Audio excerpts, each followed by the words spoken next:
जब वो जेल में जाकर आएगा और जेल से जाकर वापस आएगा तो जेल का डर ही खत्म हो जाएगा। पहली बात क्या होगा, जेल का डर खत्म हो जाएगा। और बोला अरे तो और साला इसके लिए तो 2-4 दिन वाला होना चाहिए और थोड़ा होना चाहिए, इसके लिए और लड़ाई लड़ने के लिए तैयार हो जाएगा, उसका डर खत्म हो जाएगा। तो सरकार क्या कहती रहती है, ऐसा करोगे तो जेल में डाल देंगे। जेल से एक दिन जेल में जाकर अगर कोई आदमी वापस आ गया, ठीक है ले जाओ ले जाओ।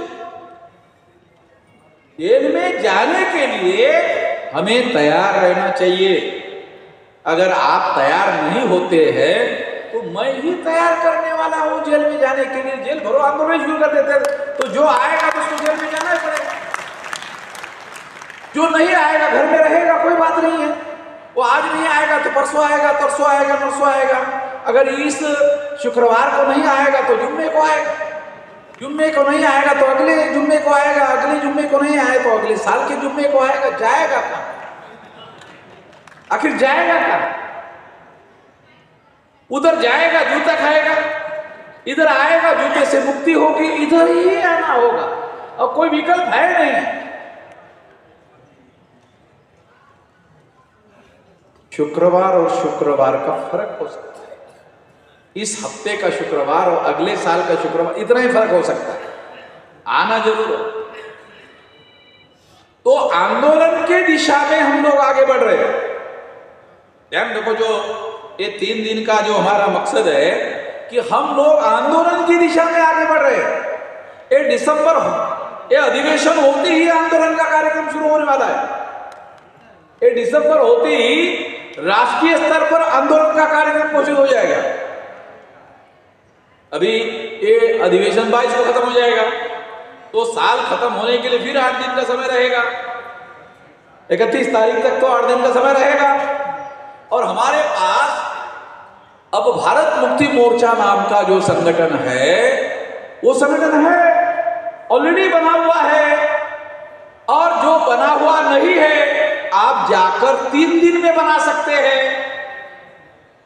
जो नॉन एम्प्लॉइज लोग हैं, 40 साल की उम्र के हैं, भारत मुक्ति मोर्चा का प्रौढ़ यूनिट बनाओ, विद्यार्थी का, युवा का, बेरोजगार का, महिला का और किसान का, मजदूर का बनाओ, यूनिट बनाओ। और जितने जगह पर यूनिट बनेगा उतने जगह पर लोगों को सड़क पर आना चाहिए, आंदोलन करना चाहिए। आंदोलन करने के लिए सड़क पर आना चाहिए और सड़क पर वो सड़क चुनना चाहिए जो चौराहे, जहां ट्रैफिक जो है 4 जगह से आता है, गुजरता है, वहां जाके आप लोगों को बैठना चाहिए, रोकना चाहिए, तो ट्रैफिक जाम हो जाएगा। घंटा भर, 2 घंटा, जितनी औकात। मैं ये नहीं कह रहा हूं कि बहुत ज्यादा। और मैं खुद, और ये सोचकर जाना है वहां चौराहे पर, जेल में जाना पड़ सकता है, ये सोचकर जाने का। और जेल में गए कि आपको मैं सर्टिफिकेट दूंगा, ये लड़ाई लड़ने वाला है। जेल अब उधर टेस्ट होगा, वो आवाज उधर टेस्ट होगा, यहां नहीं होगा। यहां तो कोई पुलिस वाला अंदर है क्या? है कोई अंदर है? ये तो हमारी सरकार 5 दिन चलती है, यहाँ वामन मेश्राम का राज चलता है, वहां कोई अनुशासन भी जो है वामन मेश्राम का चलता है। तो यार हम गवर्नमेंट है, हमारे फैसले चलते हैं, फैसले पर अमल भी चलता है, तो यहाँ हमारी गवर्नमेंट है। वहां पर जब दूसरों की गवर्नमेंट है, वहां हम लोग चलाएंगे अपनी बात। और उसके लिए अगर वो जेल में लेकर जाते हैं तो खुशी खुशी जेल में जाएंगे। अपने हक, अधिकार और आज़ादी हासिल करने के लिए जो लोग जेल में जाने के लिए तैयार होते हैं, तो ये क्रमबद्ध तरीके से 2030 तक 15 करोड़ लोगों को जेल में जाने के लिए तैयार करने का कार्यक्रम है। 15 करोड़ लोगों को 6 लाख गांव से 15 करोड़ लोगों को जेल में भेजने की तैयारी का कार्यक्रम बनाया गया है। अगर 15 करोड़ लोग जेल में जाने के लिए तैयार हो गए तो समझ लो आप लिबरेट हासिल करने के लायक हो गए, आज़ादी हासिल करने के लायक हो गए। फिर उन लोगों की ईंट से ईंट बजा देंगे। काशीराम जी कहते थे एक ईंट का जवाब 2 पत्थर से देंगे, ईंट का जवाब 2 ईंट से देंगे, ईंट का जवाब ईंट से देंगे। ऐसी ये कहावत है समाज में, ईंट का जवाब ईंट से देंगे, ऐसी कहावत। काशीराम जी कहा करते थे एक ईंट का जवाब 2 पत्थर से देंगे। अब इसका क्या मीनिंग है? ईंट पत्थर से अंदर से कमजोर होती है, पत्थर ज्यादा मजबूत होता है, तो एक ईंट का जवाब 2 पत्थर से देंगे, ऐसा वो कहा। तो काशीराम जी तो बगैर सोचे समझे थोड़ी बोलते थे, तो हमारे लोगों का मनोविज्ञान ध्यान में रख के बोलते थे ना, एक ईंट का जवाब 2 पत्थर से देंगे। तो ये लड़ाई है, और ये लड़ाई हम लोगों को इस तरीके से लड़नी है, क्योंकि हम लोग इस देश में आज़ादी चाहते हैं। 15 अगस्त 47 को अंग्रेजों से मिली हुई आज़ादी सब लोगों की आज़ादी है, ऐसा वो लोग प्रोपेगेंडा कर रहे हैं, ऐसा कह रहे हैं, मगर ये रियलिटी नहीं है, ये सच्चाई नहीं है। इसलिए ऐसा संविधान के अनुसार आंदोलन करने का हमारे पास अधिकार है।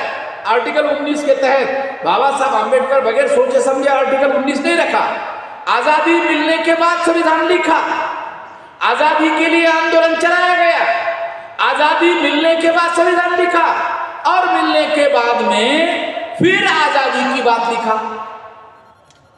हमारे लोगों को समझ में आ रही है ये बातें। आर्टिकल 19 अगर आप पढ़ो, अरे 15 अगस्त को आजादी मिल गई, तो फिर आजादी के लिए आर्टिकल 19 क्यों रखा? क्यों रखा? दूसरे लोग कम जानते थे, वो जानते थे कि आजादी तो हमारी है। हमारे लोग आजाद नहीं हुए, अंग्रेज से ब्राह्मण आजाद हुआ, और अंग्रेज से सत्ता ब्राह्मण को ट्रांसफर हुई। उसका सबूत पंडित जवाहरलाल नेहरू नाम का ब्राह्मण देश का प्रधानमंत्री हो गया।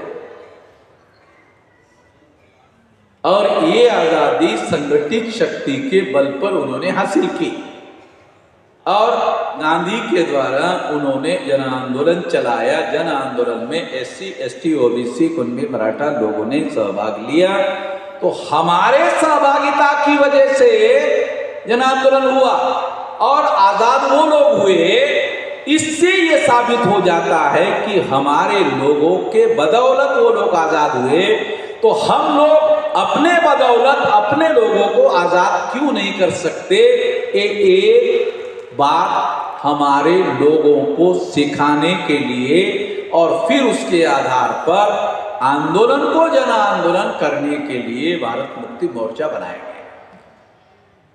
तो इतनी बात कहना, ज्यादा बात नहीं।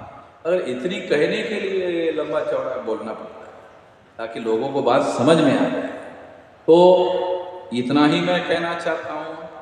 अभी 2:11 हो गए हैं, 2 बजे आप लोगों के भोजन का समय है, तो मैं यहीं पर अपनी बात समाप्त करता हूँ। आपने मेरी बात ध्यान से सुनी, इसके लिए आभार, धन्यवाद।